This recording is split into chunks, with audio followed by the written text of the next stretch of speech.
My name is Ian Douglas, and I inherited a secret that destroyed my family 3 generations ago. A secret recorded on 8 rolls of 16mm film, hidden in a rusted metal canister, buried in the foundation of a house that was condemned and demolished in 1987. A secret that cost my grandfather his life, my father his sanity, and me everything I thought I knew about the world. The films are real. I've had them analyzed by experts who confirmed the footage hasn't been tampered with, hasn't been manipulated, hasn't been faked using any technique available in 1952 when they were shot. The creature on those reels exists. Or existed. And my grandfather died because he filmed it. I'm 53 years old, recording this in a storage unit outside Perth where I've hidden the films and myself from people who've been searching for both for the past 6 years. They found my house in Inverness. They found my boat. They found the safety deposit boxes in 3 different banks where I'd hidden copies. But they haven't found these. Not yet. Before they do, before they destroy the last evidence of what my grandfather witnessed, I need someone to know the truth.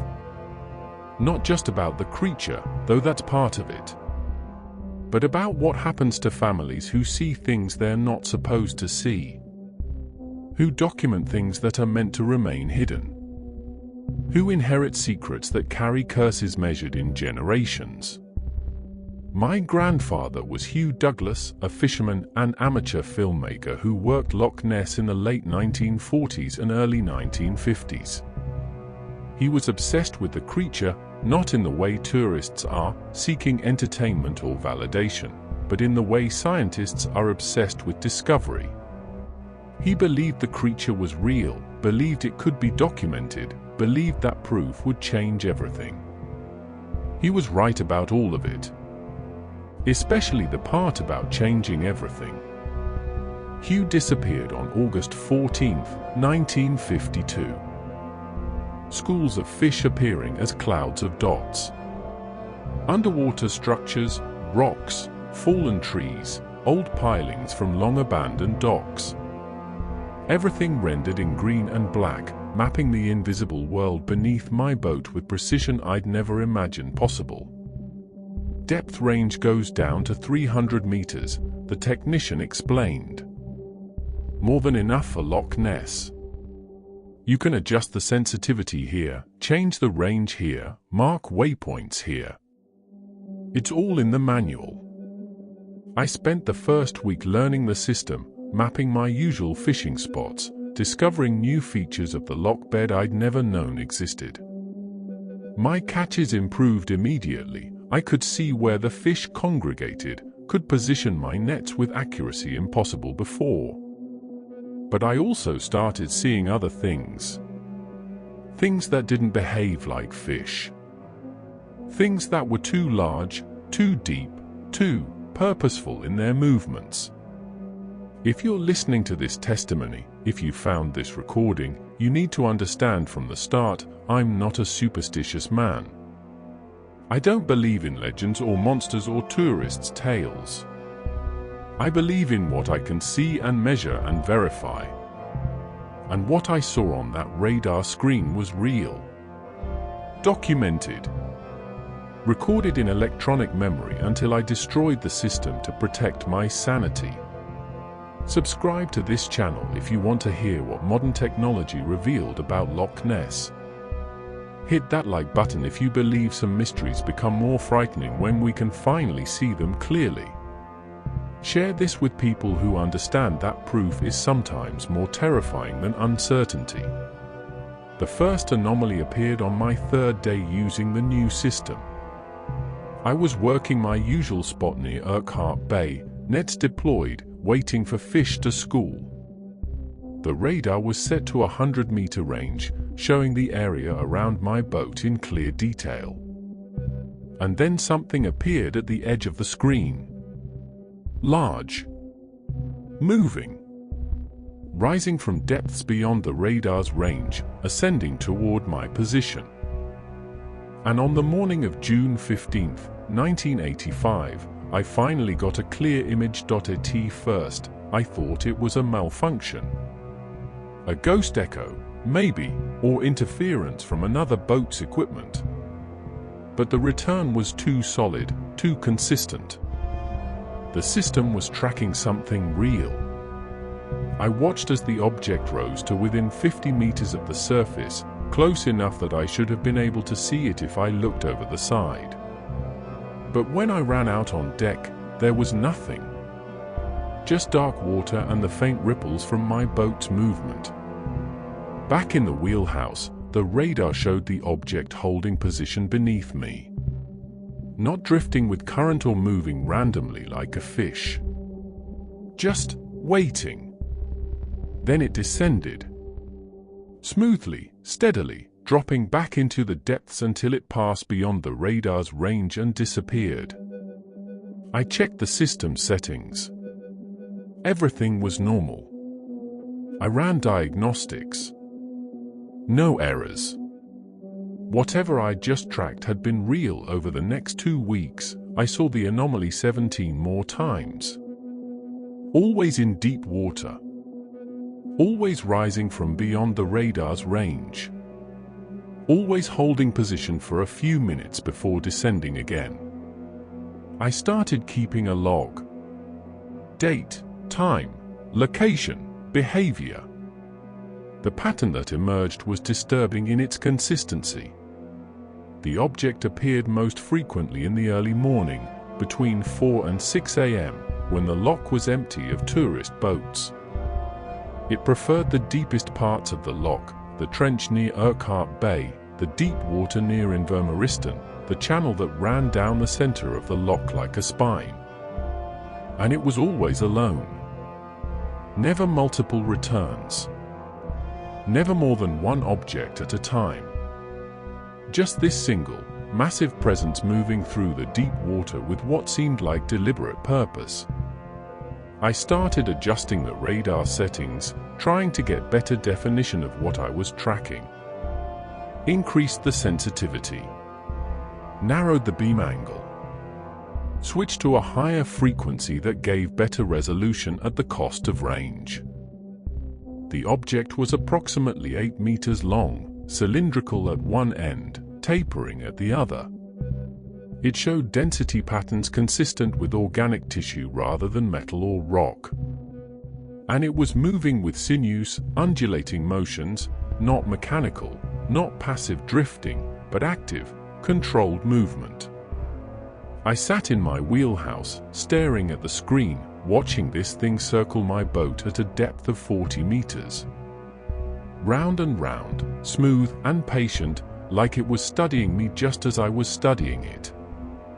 My hands were shaking. My mouth was dry. Because I knew what I was looking at, even though I didn't want to admit it.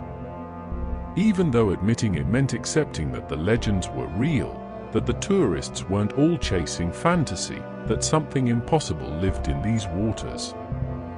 The creature made 3 complete circles around my boat. Then it dove, descending rapidly, disappearing beyond the radar's range in less than 30 seconds. I pulled in my nets, empty, the fish had fled or been scared away, and motored back to shore. Didn't fish the rest of that day. Just sat in my cottage with a whiskey, trying to process what the technology had revealed. I should have stopped using the radar after that. Should have gone back to fishing the old way, letting the deep water keep its secrets. But I couldn't. The scientist in me, the part that needed to understand and verify and document, wouldn't let me walk away. I started fishing exclusively with the radar as my primary tool. Net became secondary. I was there to observe, to track, to build a comprehensive record of the anomaly's behavior. I upgraded the system, spent more money I couldn't afford on a deeper range transducer that could penetrate to 500 meters, well past the deepest parts of the loch. I added recording equipment, capturing the radar returns to VHS tape so I could study them later. and I discovered things that made my previous observations seem almost mundane. The creature, I'd stopped pretending it was anything else, didn't live in Loch Ness. Not in the way fish live there. It was visiting. Coming from somewhere else. Somewhere deeper. I discovered this by accident on a morning in July. I was tracking the creature at a depth of 200 meters when it suddenly accelerated downward, moving faster than I'd ever seen it move before. I watched on the screen as it descended past 250, past 300, past the supposed maximum depth of the loch. The signal should have disappeared. The loch bed should have blocked it. But it didn't. The return kept going, growing fainter but still visible, descending to depths that officially didn't exist. 400 meters. 500. 600. Then the signal was lost, not because the creature had stopped but because my equipment couldn't penetrate any deeper. I checked my depth sounder. The loch bed was at 230 meters in that location. Solid rock.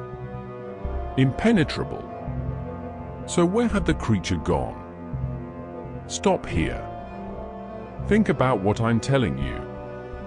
The radar showed something descending past the loch bed, into depths that shouldn't exist, into spaces that aren't on any chart or survey. If you're still listening, if you haven't dismissed this as equipment malfunction or fantasy, then subscribe. Hit that like button if you understand what this implies. Because what I discovered next explained everything, and made everything so much worse. I spent the next 3 weeks mapping the loch bed with obsessive detail, using the radar's highest resolution settings. And I found them. Openings. Fissures in the rock, some wide enough for a large object to pass through, leading down into cavern systems that extended far below the official depth of the loch.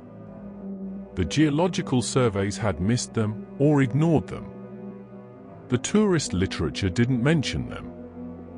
Even the serious scientific studies of the loch seemed to overlook the fact that Loch Ness wasn't a closed system. It connected to something deeper. Something hidden beneath the rock. And the creature used these passages.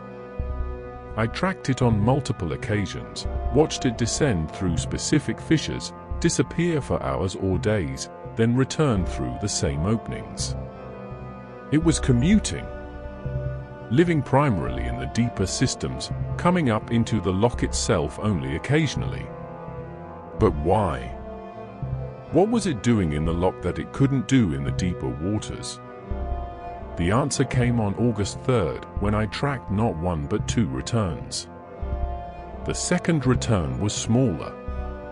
Perhaps 5 meters long instead of 8. It appeared on my screen at 6 a.m., rising from one of the fissures I'd mapped, ascending toward the surface. The larger creature was already present, circling at a depth of 70 meters near my boat. When the smaller one appeared, the larger one changed behavior immediately. It stopped circling and descended to meet the smaller return at approximately 100 meters depth. They stayed together for 43 minutes. I watched on the screen, recording everything, as the 2 objects circled each other in what looked almost like a dance. Spiraling movements, synchronized patterns, behaviors that suggested communication or interaction rather than random encounters. Then they separated. The larger creature descended through a fissure and disappeared. The smaller one remained in the loch, moving through the deep water, visiting several locations I'd marked as sites where fish commonly schooled. It was feeding, or learning to feed, or being shown feeding grounds. I watched for 6 hours as the smaller creature explored the loch, sometimes rising to within 20 meters of the surface, sometimes descending back toward the fissures. And I realized what I was witnessing. A juvenile. A young one. Being taught by an adult how to use the loch as a resource, how to access the upper waters safely, how to find food and avoid danger. Which meant there was more than one creature. Meant they had a population, a society, living in the cave systems beneath the loch. Meant that what surfaced occasionally, what tourists saw and photographed and called a monster, was just a small glimpse of something much larger existing entirely out of sight. The implications made my head spin. How many were down there? How large were the cave systems? How long had they been using Loch Ness as a feeding ground? And most importantly, what else didn't we know about them? I got my answer 3 days later, on a morning that started like any other but ended with me understanding why some knowledge is too dangerous to possess. I was tracking the smaller creature, the juvenile, when a third return appeared on my screen. This one was different from the others. Smaller, more compact, moving with mechanical precision rather than organic fluidity. It was metallic. The radar signature was unmistakable. Something made of metal or some other dense material was descending into the loch, heading directly toward where the juvenile was feeding. My first thought was submarine. Some scientific expedition, perhaps, or military vessel testing in the loch. But the size was wrong, too small for a manned vessel, too large for a typical probe. The object descended to 200 meters and held position. The juvenile creature, which had been feeding peacefully, suddenly bolted. It fled toward the nearest fissure and disappeared into the cave systems below. The metallic object followed. Not quickly, not aggressively, but with clear intent. It descended through the same fissure the creature had used, disappearing from my screen. I waited. 20 minutes. 30. 45. Nothing returned. Then, suddenly, chaos on the radar. Multiple returns, all at once, rising from the fissure at high speed. The juvenile creature, followed by the metallic object, followed by two larger creatures, adults, presumably responding to some distress call I couldn't detect. The larger creatures positioned themselves between the juvenile and the metallic object. The three biological returns stayed together, ascending rapidly toward my position. The metallic object followed but maintained distance, as if reconsidering its approach. At 50 meters depth, one of the adult creatures turned back and descended toward the metallic object. They met at 100 meters, and what happened next made no sense. The creatures merged on my screen. Two separate returns became one confused mass of overlapping signals. They stayed like that for nearly a minute, fighting? Communicating? I couldn't tell. Then they separated. The metallic object fled. Shot upward at a speed that should have been impossible, broke the surface somewhere near the shore, and disappeared from my radar range entirely. The three biological returns, two adults and the juvenile, descended through the fissure and didn't return. I sat in my wheelhouse, staring at the empty screen, my mind trying to process what I'd just witnessed. Something artificial had entered the loch. Something that could dive to extreme depths, that could pursue the creatures into their cave systems, that could interact with them in ways I didn't understand. And the creatures had fought it off. Had protected the juvenile. Had driven the intruder away. Which meant they weren't just animals hiding in the deep water. They were intelligent.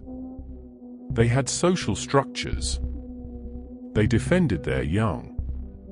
They were a species, a population, a society living entirely outside human awareness.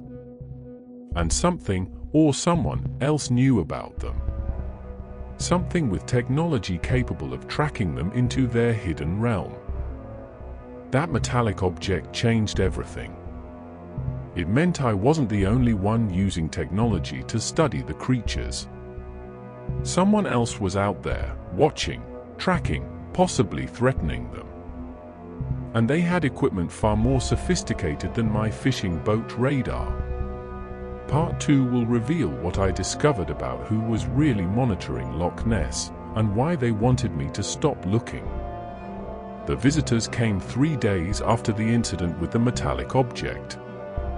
2 men in dark suits, arriving at my dock just as I was preparing to head out for the morning catch. They had the look of government officials, bland, professional, carrying briefcases that probably contained more questions than answers. Mr. Mackenzie, the taller one, said. "Peter Mackenzie, we need to have a conversation about your recent equipment purchases." I should have been surprised. Should have wondered how they knew about the radar system, about what I'd been tracking. But I wasn't. The metallic object had been too sophisticated, too purposeful. Of course someone had been watching. "I'm just a fisherman," I said carefully. "Trying to make a living." "You're a fisherman with a Furuno FCV's 291 depth sounder, recently upgraded with an extended-range transducer capable of penetrating to 500 meters. That's unusual equipment for commercial fishing in Loch Ness. Technology is improving. I'm trying to stay competitive." The shorter man opened his briefcase and removed a folder. "You've been recording your radar returns. Building logs of unusual activity in the deep water. Mapping fissures in the loch bed that don't appear on any official surveys." My blood ran cold. They'd been monitoring my equipment. Somehow, they knew exactly what I'd been doing, what I'd been seeing, what I'd been documenting. "I'm conducting a private research project," I said, trying to keep my voice steady. "There's no law against that." "There are laws against interfering with classified operations," the taller man replied. "Laws against documenting phenomena that fall under national security restrictions. Laws about sharing information that could cause public panic or endanger ongoing research. I haven't shared anything with anyone. We know. We've been monitoring your communications. You've been discreet, which we appreciate. But your continued observation is creating complications." "Complications for whom?" The shorter man pulled a photograph from his folder and placed it on the dock between us. It showed the metallic object I'd tracked on radar, not an artist's rendering or a schematic, but a clear photograph of something that looked like a streamlined torpedo, perhaps 3 meters long, covered in sensors and what looked like camera lenses. "This is an autonomous underwater vehicle," he explained. "One of several we operate in Loch Ness as part of a long-term monitoring program. Your radar system has been tracking our equipment. More problematically, your presence during observation runs has been affecting the behavior of our subjects." "Your subjects," I repeated. "You mean the creatures?"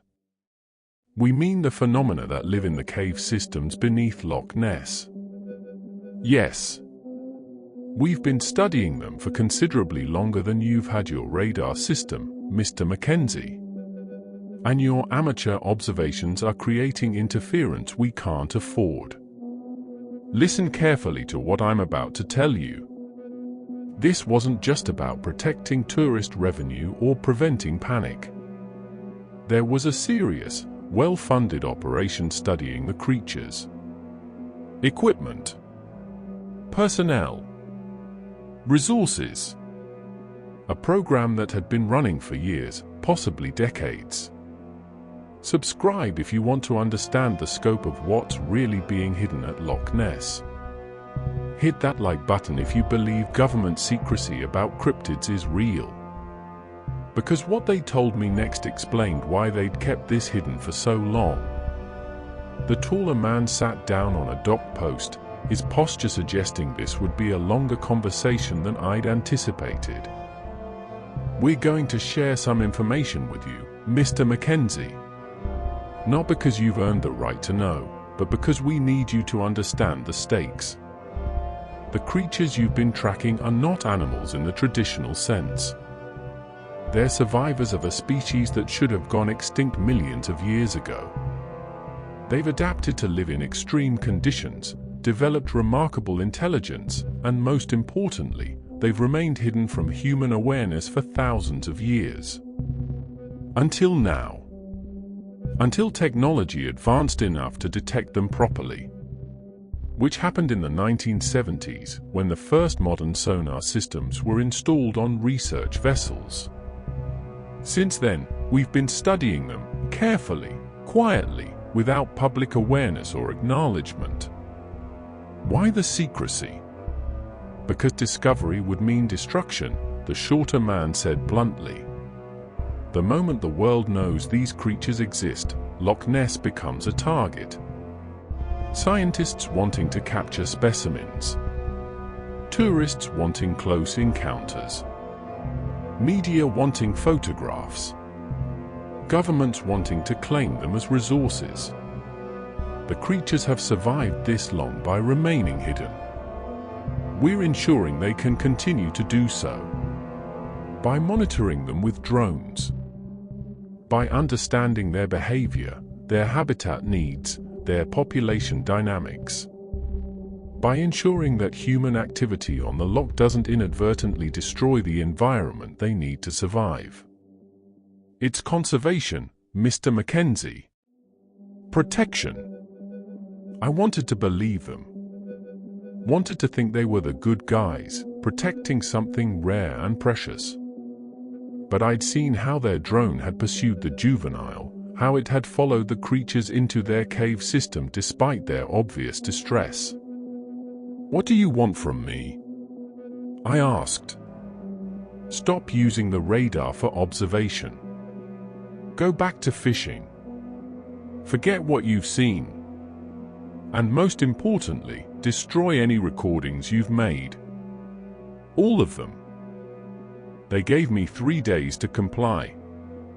3 days to decide whether I would voluntarily surrender my documentation and cease my observations, or whether they would take more forceful measures to ensure my silence. I spent those 3 days in an agony of indecision. Part of me wanted to fight, to refuse, to insist on my right to observe and document. But another part, the part that had a wife and daughter and another child coming, understood that fighting powerful, well-funded organizations was a battle I couldn't win. On the second night, Helen found me in my workshop, staring at the stack of VHS tapes containing months of radar recordings. "They came to see you," she said. It wasn't a question. Men in suits. Official looking. "How did you know?" "Because you've been different since they visited." "Frightened?" "And you're never frightened, Peter." I told her everything. About the radar observations, the creatures, the cave systems, the metallic object, the visitors who wanted me to stop and forget. She listened without interrupting, her hand on her pregnant belly, her face grave. "What are you going to do?" she asked when I finished. "I don't know. If I stop, if I destroy the recordings, then everything I've learned disappears. No one else will know about the cave systems, about the population, about the fact that there's more than one creature. All of that goes back to being secret, controlled by whoever these people are. And if you don't stop, then they make me stop. And I don't know what that means. Maybe just legal threats. Maybe worse." Helen was quiet for a long time. "Then, what do the creatures need? Not what you want, not what the government wants. What do they actually need? It was the right question. The only question that mattered. They need to be left alone, I said slowly. They need the cave systems protected. They need the loch to remain viable habitat. They need what those men said they were providing. Protection. Conservation. Then maybe those men are telling the truth. Maybe giving them what they want is the best thing for the creatures. I knew she was right. But it still felt like betrayal. On the morning of the third day, I loaded all my recordings into my boat, motored out to the deepest part of the loch, and threw them overboard. Weighted with chains, sealed in waterproof containers, sinking into the darkness where they would eventually reach the cave systems and be lost forever. Then I threw the radar system in after them. The whole rig, display unit, transducer, cables, everything. Watched it disappear beneath the surface, taking with it my ability to see into the hidden world I discovered. The men in suits never came back. Never verified that I'd complied. They didn't need to. They were monitoring me, probably still are. They knew what I'd done the moment I did it. I went back to fishing the old way. Visual navigation, instinct, traditional methods. My catches declined without the radar, but we managed. Helen had our son in December 1985. We named him David. Life went on. But I couldn't stop thinking about what I'd seen. Couldn't stop wondering about the creatures living beneath the loch, about the cave systems that extended into uncharted depths, about whether the government men were really protecting them or studying them for less benign purposes. I started noticing things. Small things that most people would miss, but that stood out to me now that I knew what to look for. The research vessels that appeared on the loch every few months, staying for days at a time, deploying equipment I couldn't identify from a distance. The military helicopters that occasionally flew low over the water, trailing sensor equipment on long cables. The divers who worked from unmarked boats, going down in full gear and staying under for hours. There was a massive operation happening on Loch Ness, right under the noses of the tourists and the locals and the monster hunters. Not on radar, I destroyed that capability. But in person, surfacing briefly near my boat on a foggy morning when the loch was empty of other traffic. It was larger than it had been 5 years earlier. An adolescent now, perhaps, rather than a juvenile. It surfaced perhaps 30 meters away, looked directly at my boat, then descended smoothly and was gone. I like to think it remembered me. Remembered the boat that had been present during its learning expeditions with the adult, during the day the metallic object had pursued it. I like to think it was saying goodbye, or thank you, or simply acknowledging our strange shared history. But I'll never know. Because that was the last time I saw any sign of the creatures. In the 35 years since, I've fished Loch Ness hundreds of times, and I've never seen anything unusual. No surfacings, no disturbances, no signs of the population that I know lives in the hidden depths. They've gone deeper. Or they've learned to avoid the surface entirely. Or the government operation has been so successful at studying them that they've found ways to control their movements, restrict their access to the upper waters. Whatever the reason, the creatures have vanished from the loch as completely as if they'd never existed. Subscribe if you believe this testimony matters. Hit that like button if you think someone needs to know what's really happening beneath Loch Ness. Share this with people who can do something, scientists, journalists, anyone with the resources to investigate. I'm 68 years old now, dying of emphysema from too many years of cigarettes and stress. The doctors give me months at best. And before I go, I need to tell someone what I saw, what I learned, what I destroyed at the government's command. The creatures are real. They're not a single individual, they're a population, living in cave systems that extend far below the official depth of Loch Ness.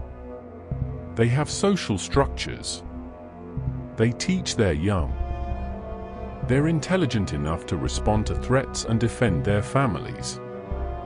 And they're being studied by a government program that operates in complete secrecy, that uses sophisticated technology to track and monitor them, that may be harvesting specimens or samples for purposes I can only guess at. I destroyed the evidence that could have proven all of this. Threw it into the loch because men in suits convinced me it was necessary for the creature's protection. And I've regretted that decision every day since. This recording is all I have left. No physical evidence. No radar logs. No photographs or video. Just my testimony, which will be dismissed as the ravings of a dying man who spent too much time alone on the water. But I know what I saw. I know it was real. And I know that somewhere beneath Loch Ness, in cave systems that don't appear on any map, there's a species surviving against impossible odds, hidden from a world that would destroy them if it knew they existed. To whoever is listening, if you have resources, if you have influence, if you have the ability to investigate without being stopped by the same people who stopped me, please try. Not to expose the creatures, that would be catastrophic. But to ensure that whatever is being done to them is truly protection rather than exploitation. Ask about the research vessels that appear on the loch. Ask about the autonomous underwater vehicles. Ask about the cave systems beneath the official depth. Ask why sophisticated monitoring equipment is deployed by unmarked boats operating outside normal academic or governmental oversight. And if you get answers that don't make sense, if you're told that nothing unusual is happening, if you're dismissed or warned off or threatened, then you'll know I was telling the truth. The creatures deserve better than to be secret test subjects. They deserve better than to be studied in darkness by organizations that answer to no one.